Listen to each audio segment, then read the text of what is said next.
વર્ગીકરણની પદ્ધતિઓ છે એને લઈને વનસ્પતિ સૃષ્ટિ છે એની અંદર વર્ગીકરણ કેવી રીતે થાય છે એને લઈને વાત કરતા હતા, જેમાં ખાસ કરીને એક વિભાગ અથવા તો કોઈ સમુદાય છે એને આપણે એકાંગી તરીકે ઓળખાવેલા, બરાબર, જેની અંદર એક જ અંગ એટલે ઇન ધ સેન્સ એવું કહી શકીએ કે એક જ સુકાઈ સંરચના છે કે જેની અંદર મૂળ છે, પર્ણ છે, પ્રકાંડ છે, કોઈ સંરચના નથી, માત્ર ને માત્ર એક જ પ્રકારની સંરચના વડે બધી જ પ્રક્રિયાઓ છે પૂર્ણ થતી હોય, બરાબર. તો એવા પ્રકારના જે વનસ્પતિ સૃષ્ટિના સભ્યો છે એમને આપણે એકાંગી વનસ્પતિ સૃષ્ટિના સભ્યો કહીએ છીએ, બરાબર. તો એવા સૃષ્ટિના સભ્યો તરીકે અહીંયા આજે વાત કરવાના છે આપણે લીલ એટલે કે આલ્ગી માટે વાત કરવાના છે, બરાબર. તો આલ્ગી જે છે એની અંદર પહેલા આપણે બેઝિક ઇન્ફોર્મેશન લઈ લઈએ, કેવી રીતે એની અંદર પ્રજનન થાય છે, એનો રહેઠાણ ક્યાં હોય છે, સુકાઈ સંરચના કેવી હોય છે, પ્રજનન કેવી રીતે થાય છે, આ માહિતી આપણે પહેલા લઈએ, બરાબર. પછી એને લઈને જે ક્લાસિફિકેશન છે ત્રણ વર્ગની અંદર, બરાબર, ક્લોરોફાઇસી, રોડોફાઇસી અને ફિયોફાઇસી, એ જે છે એને આપણે ધ્યાનમાં લઈશું, બરાબર. તો સ્ટાર્ટ કરીએ. હા, બીજી એક વસ્તુ તમને આ ચેપ્ટર છે થોડું વધારે કન્ફ્યુઝિંગ લાગે તો અહીંયા આગળ ચાર્ટ ફોર્મની અંદર તમારી પાસે ઓલરેડી આખો ચાર્ટ રેડી છે, બરાબર. જે કંઈ પણ ઇન્ફોર્મેશન છે, જે કંઈ પણ એક્ઝામ્પલ્સ છે બધા જ અહીંયા આગળ હાઇલાઇટ કરેલા છે, બરાબર. વિધાઉટ કન્ફ્યુઝન આપણે ટોપિક છે એને કમ્પ્લીટ કરી અને ટ્રાય કરીએ કે લેક્ચરની સાથે સાથે તમે યાદ રાખતા જાઓ, બરાબર, જેનાથી તમને રિવાઇઝ કરવામાં એટલી બધી પ્રોબ્લેમ્સ ન થાય, રાઈટ. So let's start. લિંગી પ્રજનન છે, સોરી, લીલ જે છે એની અંદર આલ્ગી જે છે એની અંદર ખાસ કરીને પહેલા વાત કરવાની છે નિવાસ સ્થાન એટલે કે કયા પ્રકારના રહેઠાણની અંદર એ જોવા મળે છે.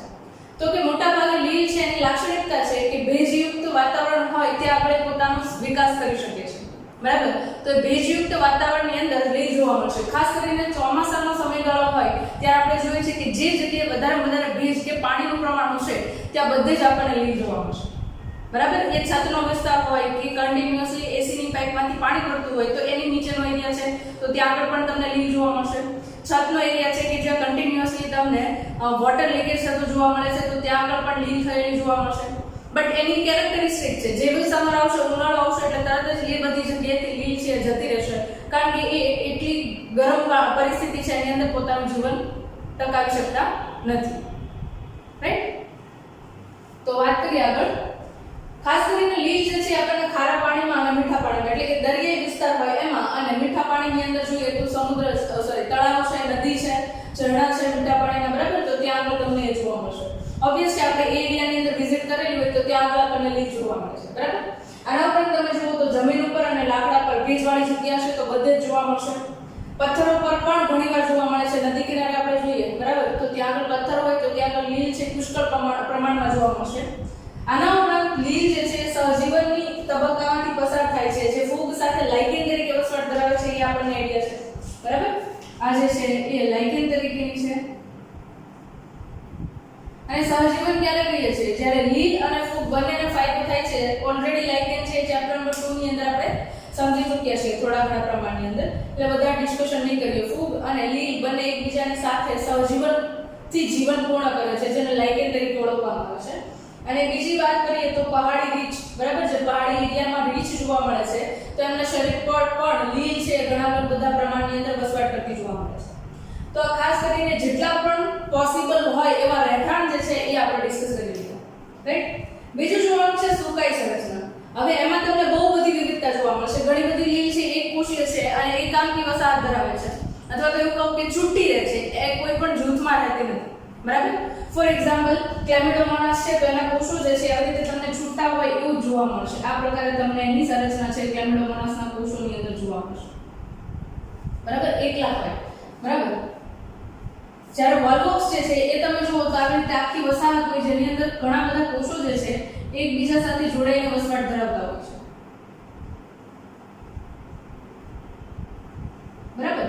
ઓલરેડી તમને ટેક્સ્ટ બુક ની અંદર ડાયાગ્રામ આપેલા છે જેના નીચે નામ પણ આપેલા છે, જે તમે જુઓ એટલે ઓલરેડી આઈડિયા ક્લિયર થઈ જશે,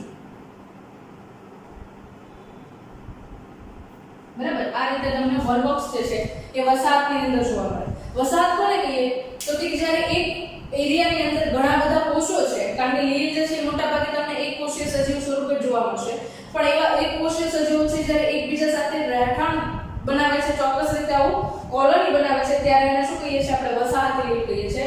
અને આનું બેસ્ટ એક્ઝામ્પલ છે વોલ્વોક્સ, જે દડા જેવી સંરચના સ્વરૂપે તમને જોવા મળશે, રાઈટ. એના પછી જોઈએ તંતુમય લીલ. સ્પાયરોગાયરા છે ને એને તમે એક્ઝેક્ટ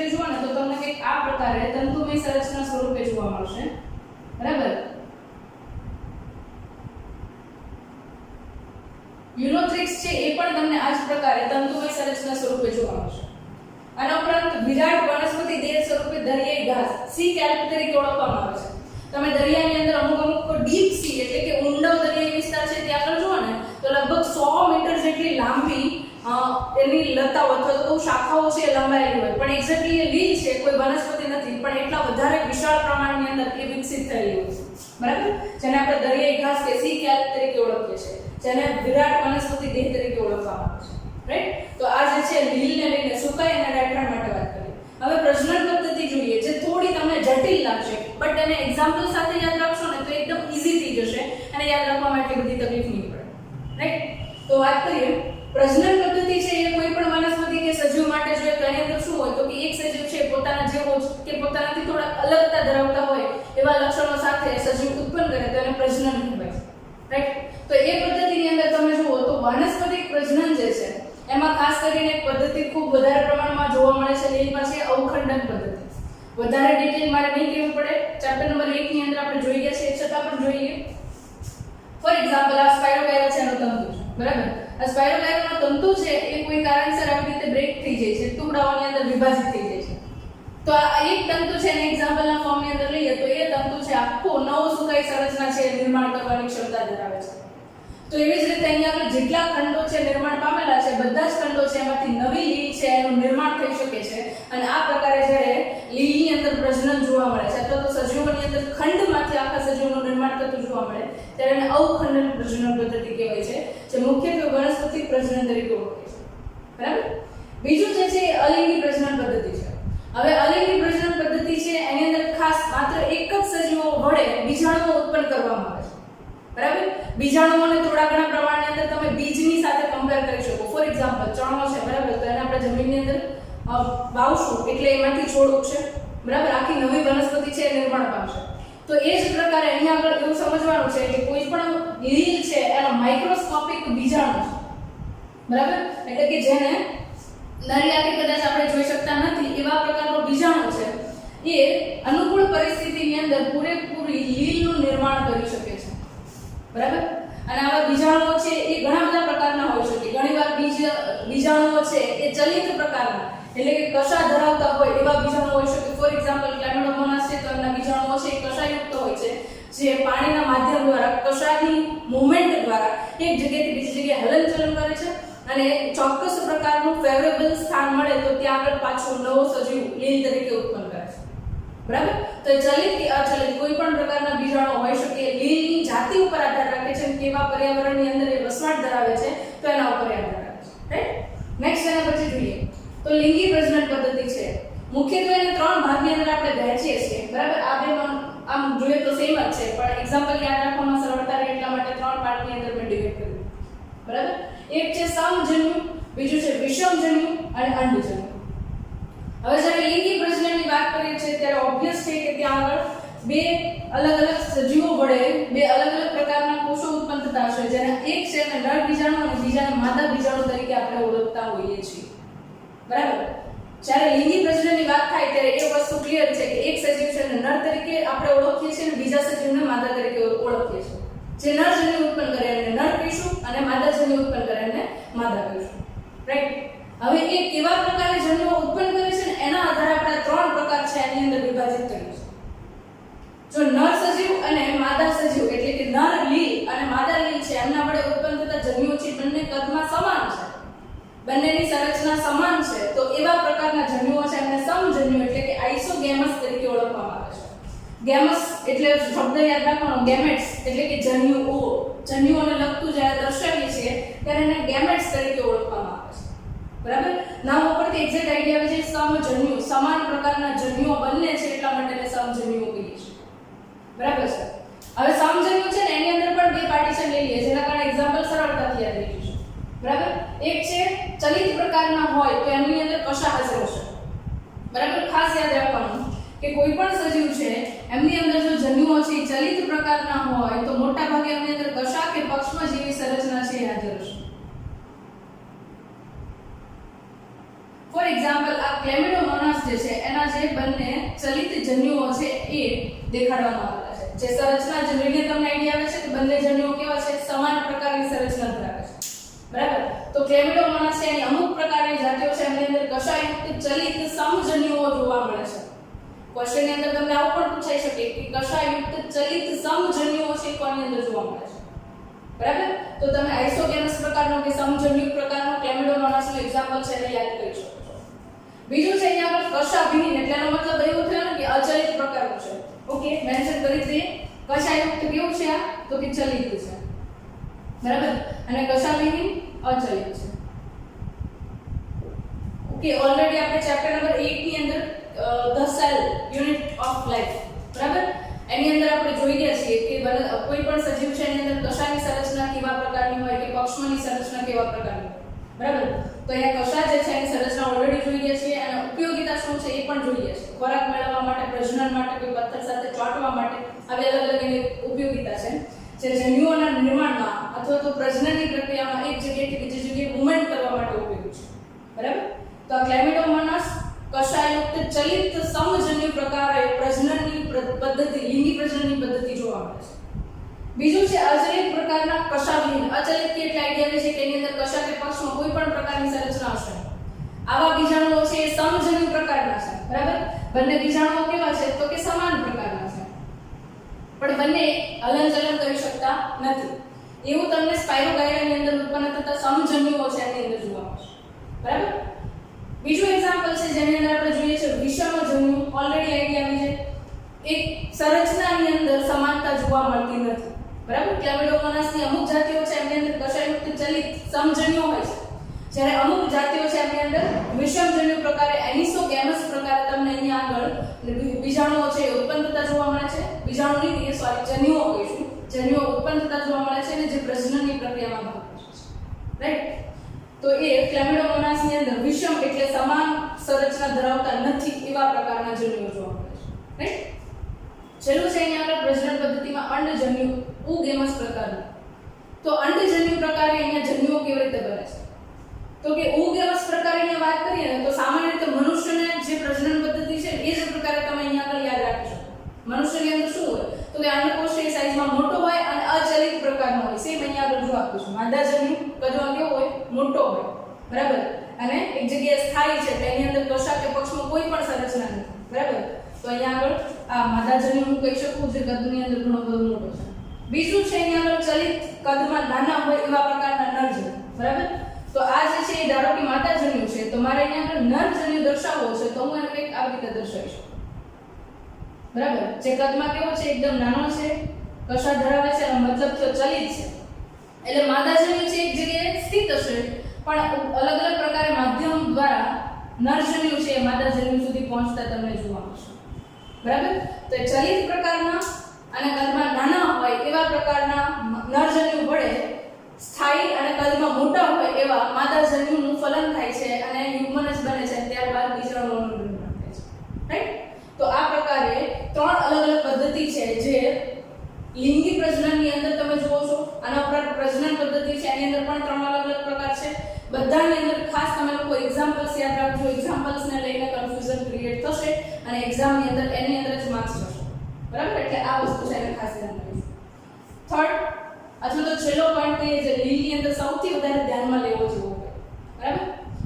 એની ઉપયોગિતા છે કે હ્યુમન બીંગ છે, મનુષ્ય છે કે પર્યાવરણને લઈને કેવી રીતે ઉપયોગી બને છે એના માટે વાત કરીએ, બરાબર? તો સૌથી પહેલા એક કાર્બન સ્થાપનનું કામ કરે છે. કાર્બન સ્થાપન એટલે શું એક્ઝેક્ટલી સમજી લો. આપણે જ્યારે શ્વાસ લઈએ છીએ અંદર ત્યારે મોટા પ્રમાણમાં આપણું શરીર છે એ ઉપયોગમાં કોને લે છે? ઓક્સિજનને ઉપયોગમાં લે છે, બરાબર? અને ખોરાક તરીકે આપણે શું લઈએ છીએ? તો કે કાર્બનિક સંયોજનો છે ખોરાક તરીકે લઈએ છીએ. થોડાક શબ્દો આવશે જેને યાદ રાખવાની ટ્રાય કરવાની, કારણ કે આગળ બાયોલોજીની અંદર એ બધા વર્ડ્સ આવવાના છે, બરાબર? ફોર એક્ઝામ્પલ હું એવું કહું કે આપણે ખોરાકમાં મુખ્યત્વે 5 ઘટકોનો ઉપયોગ કરીએ છીએ, બરાબર? કાર્બોદિત, protein, lipid, nucleic acid, vitamins અને મોટા પ્રમાણમાં પાણી અને થોડા ઘણા પ્રમાણની અંદર ખનિજ પોષક તત્વો, રાઈટ? તો આ મુખ્ય ખોરાકના ઘટકો થયા. એમાં પ્રોટીન, કાર્બોદિત, લિપિડ અને ન્યુક્લિક એસિડ, આ જે 4 મુખ્ય કાર્બનિક સંયોજનો છે એ ચારે ચાર કાર્બન યુક્ત હાઇડ્રોજન, ઓક્સિજન અને નાઇટ્રોજનના ઘટકો છે. એટલા માટે જેને કાર્બનિક સંયોજનો કહીએ છીએ. ઓલમોસ્ટ તમે 10th ની અંદર જોઈને આવ્યા છો એટલે તમને આઈડિયા તો હશે જ કાર્બનિક સંયોજનો કોને કહેવાય? તો કે જેના બંધારણમાં મુખ્ય સંયોજન તરીકે કાર્બન હાજર હોય એને કાર્બનિક સંયોજન કહીએ છીએ, બરાબર? ચેપ્ટર નંબર 9 ની અંદર આપણે એમની સંરચના જોશું એટલે તમને આઈડિયા આવી જશે કે કાર્બન કેટલા પ્રમાણમાં છે, હાઇડ્રોજન કેટલા પ્રમાણમાં છે અને ઓક્સિજન અને નાઇટ્રોજન કેટલા એટલા પ્રમાણમાં છે. બટ ઇન શોર્ટ મારો કહેવાનો મતલબ એવો છે કે અહીંયા આગળ આપણે ખોરાકની અંદર કેવા ઘટકો લઈએ છીએ? કાર્બનયુક્ત ઘટકો લઈએ છીએ. બરાબર. હવે જ્યારે આપણા શરીરની અંદર ઓક્સિજન શ્વાસોશ્વાસની પ્રક્રિયાના મારફતે જાય છે અને ખોરાક તરીકે કાર્બોદિત પ્રોટીન લિપિડ જાય છે, ત્યારે આપણા શરીરની અંદર કોષીય શ્વસનની પ્રક્રિયા થઈ છે અને એ કોષીય શ્વસનની પ્રક્રિયા દરમિયાન ગ્લાયકોલિસિસ, ક્રેબ્સ સાયકલ અને ઓક્સિડેટિવ ફોસ્ફોરાયલેશનની પ્રક્રિયા થઈ છે. તો જ્યારે આપણે સજીવ તરીકે કાર્બનિક સંયોજનો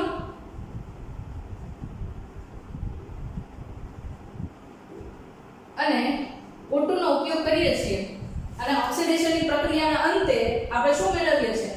તો કે એટીપી સ્વરૂપે ઊર્જા મેળવીએ છીએ અને પ્લસ બાય પ્રોડક્ટ તરીકે કાર્બન ડાયોક્સાઇડ મેળવીએ છીએ. એટલે આપણે શ્વાસમાં ઓક્સિજન લઈએ છીએ, ઉચ્છ્વાસમાં વધારે પ્રમાણમાં શું હોય છે? તો કે કાર્બન ડાયોક્સાઇડ.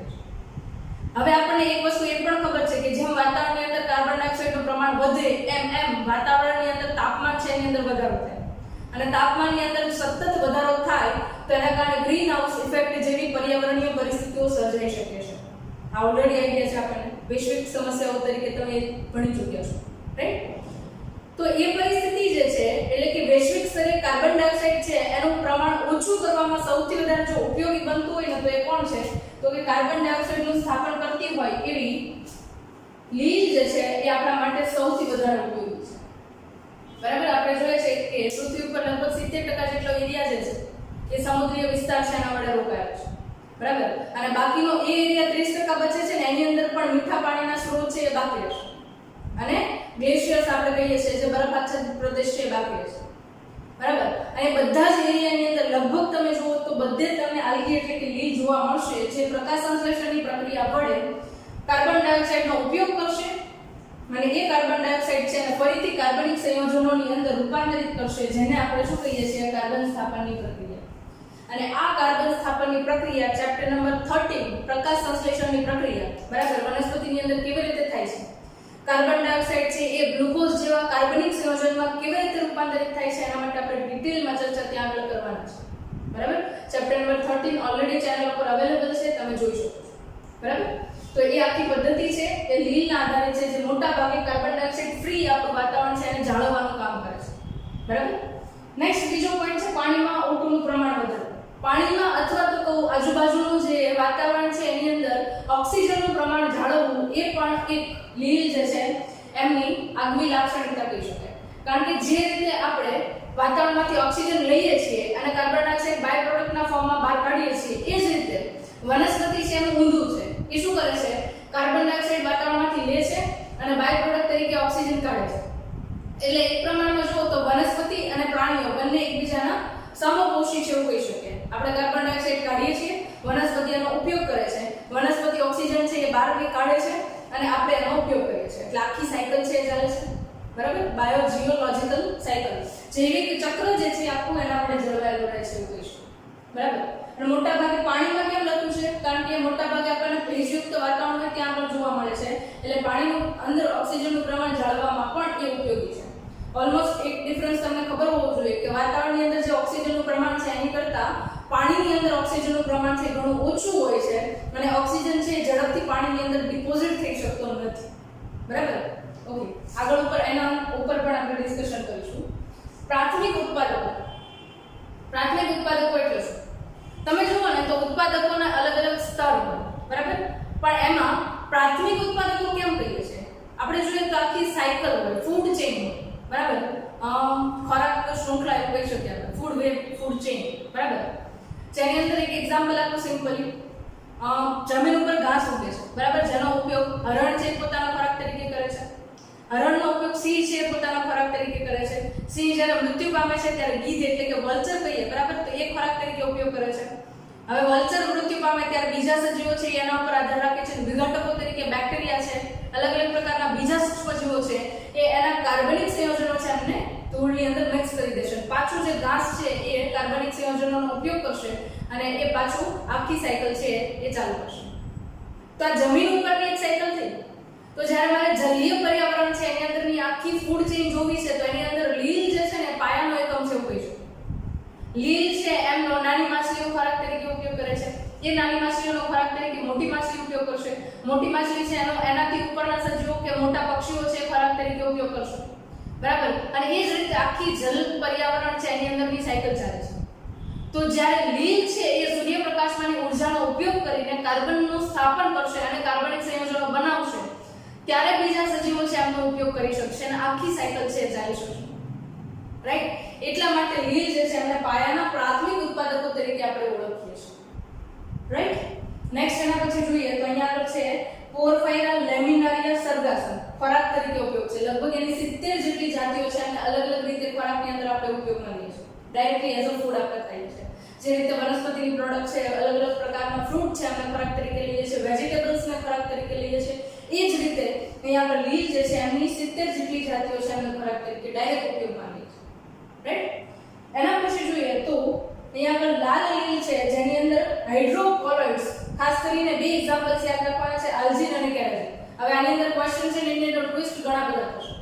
તમને એવું પણ પૂછાય કે આલ્જીન અને કેરાટીન છે કેવા પ્રકારની લીલ છે, તો તમને ખબર હોવી જોઈએ લાલ લીલ એટલે કે રેડ આલ્ગી અથવા તો રાતી લીલ છે એવું યાદ હોવું જોઈએ. હવે એની અંદર એક સ્પેશિયલ શબ્દ આવ્યો જેને કહીએ છીએ આપણે હાઇડ્રોકોલોઇડ્સ. હાઇડ્રોકોલોઇડ્સ એટલે શું? તો કે કોઈ એવો પદાર્થ કે જે આજુબાજુના વાતાવરણની અંદરથી ભેજનું શોષણ કરી શકે, પાણી છે એને સંગ્રહ કરી શકે, એવા પદાર્થને હાઇડ્રોકોલોઇડ્સ કહેવાય છે, બરાબર. અને હાઇડ્રોકોલોઇડ્સ છે એનો આપણા અલગ અલગ ઉદ્યોગોની અંદર ઉપયોગ થતો જોવા મળે છે, બરાબર. નેક્સ્ટ એના પછી જોઈએ તો અગર જેલ એવું નામ સાંભળ્યું હશે કદાચ, અને ન સાંભળ્યું હોય તો પહેલી વાર છે, બરાબર. તમને ખબર હોય તો ઘણી બધી લેબ છે એની અંદર પ્રયોગો થતા હોય છે. તો પ્રયોગ થાય ને તો મોટા ભાગે કોની ઉપર પ્રયોગ કરીએ તો કે સૂક્ષ્મ જીવો હોય ને એની ઉપર આપણે પ્રયોગ કરીએ. એની પાછળ ઘણા બધા કારણ છે. શું કારણ હોઈ શકે? તો કે સૂક્ષ્મ જીવો જે છે એ ખોરાક તરીકે ઓછામાં ઓછા પદાર્થોનો ઉપયોગ કરશે. ઓબ્વિયસ છે કે જે સજીવનું શરીર છે નાનું હશે એ ખોરાક ઓછો લેશે, જે સજીવનું કદ મોટું હશે એ ખોરાક વધારે લેશે. તો બેક્ટેરિયા અને માણસનું કમ્પેરિઝન કરીએ તો એ ખોરાકમાં કેટલું વધારે થઈ ગયું, બરાબર. માણસનું એક ટાઈમનું મીલ છે, ખોરાક છે, એની અંદરથી કરોડો બેક્ટેરિયા છે, ખોરાક કરોડો દિવસો સુધી લઈ શકે એવું કહી શકો, બરાબર. તો જ્યારે આપણે પ્રયોગો કરીએ છીએ ને ત્યારે આપણે એવી અંદરથી ઈચ્છા રાખતા હોઈએ કે આપણે જે સ્રોત લઈએ છીએ અથવા તો પૈસા છે એનો ઓછામાં ઓછો ઉપયોગ થાય. તો એ બેઝ પર અહીંયા આગળ બેક્ટેરિયાને ખોરાક તરીકે અગર જેલ છે એ આપવામાં આવે છે, જે મોટા ભાગે જેલિડિયમ અને ગ્રેસિલારિયા આ બે લીલ છે એની અંદરથી બનાવવામાં આવે છે, બરાબર. આનો ઉપરાંત આઈસ્ક્રીમ છે, જેલી છે, એની બનાવટની અંદર અગર જેલ છે એનો ઉપયોગ કરવામાં આવે છે, બરાબર. તો તમે આગળના સ્ટાન્ડર્ડ્સની અંદર જેમ જશો ને એમ તમે જોશો કે બેક્ટેરિયાને ખોરાક તરીકે અગર જેલ કેવી રીતે આપવામાં આવે છે, અથવા તો કોઈ ઇન્ડસ્ટ્રીયલ પ્રોડક્ટ્સ ફોર્મ થાય છે, આઈસ્ક્રીમ છે, જેલી છે એ બનાવવામાં આવે છે, તો એની અંદર જશો તો ત્યારે પણ આઈડિયા આવશે કે અગરનો ઉપયોગ કેવી રીતે થાય છે. પણ પ્રાથમિક માહિતી તરીકે તમે આ યાદ રાખી શકો, બરાબર. નેક્સ્ટ એના પછી લાસ્ટનો ઉપયોગ જોઈએ તો આહાર તરીકે ક્લોરેલા અને સ્પાઇરુલિના. યાદ રાખજો ક્લોરેલા અને સ્પાઇરુલિના છે એ પ્રોટીનના ખૂબ મહત્વના સ્ત્રોત છે. શું છે? પ્રોટીનના સ્ત્રોત છે, બરાબર. હવે જે લોકો અવકાશ યાત્રીઓ છે, બરાબર, એને એવું તો નહીં બને કે અહીંયાથી સ્ટોર કરીને ઘણા બધા કિલોગ્રામ્સમાં ફૂડ લઈ જાય, કારણ કે અવકાશની અંદર એ બધી વસ્તુ સાચવવી અને એ બધી વસ્તુને લઈ જવા માટે ખર્ચો ખૂબ વધી જાય, કારણ કે સ્પેસશિપની અંદર એક નાની મોટી ચીપ ગોઠવવી હોય ને તો એને લઈને પણ જગ્યા છે, એના પ્રાઇસીસ હોય છે, તો ફૂડને લઈને તો હોવાના છે, બરાબર. તો ત્યાં આગળ સ્પેસની અંદર પણ ખોરાક તરીકે ઉપયોગમાં લઈ શકાય એવી લીલ તરીકે અહીંયા આગળ ક્લોરેલા અને સ્પાઇરુલિના છે એમને ઉપયોગમાં લેવામાં આવે છે, બરાબર. અને એ ખોરાક તરીકે એ એસ્ટ્રોનોટ્સ છે એ ઉપયોગ કરી શકે છે, બરાબર. તો કેટલી બધી ઉપયોગિતા આપણે જોઈએ કે જે લીલ વડે આપણું જીવન છે એ જોડાયેલું છે, બરાબર. એટલે ઓલમોસ્ટ કહીએ તો પૃથ્વીની આખી જે લાઈફ સાયકલ ચાલે છે, બરાબર, એની અંદર પણ કી રોલ પ્લે કરે છે કોણ? આ બધી આલ્ગીસ છે, બરાબર. હવે આ જે છે એ આપણે શું કર્યું? બેઝિક ઇન્ફોર્મેશન લીધી કે લીલ છે એની અંદર શું શું સંરચનામાં હોઈ શકે, શું એના બંધારણની અંદર હોઈ શકે, કેવી રીતે પ્રજનન કરે છે અને ક્યાં ક્યાં આપણે એનો ઉપયોગ કરી શકીએ છીએ.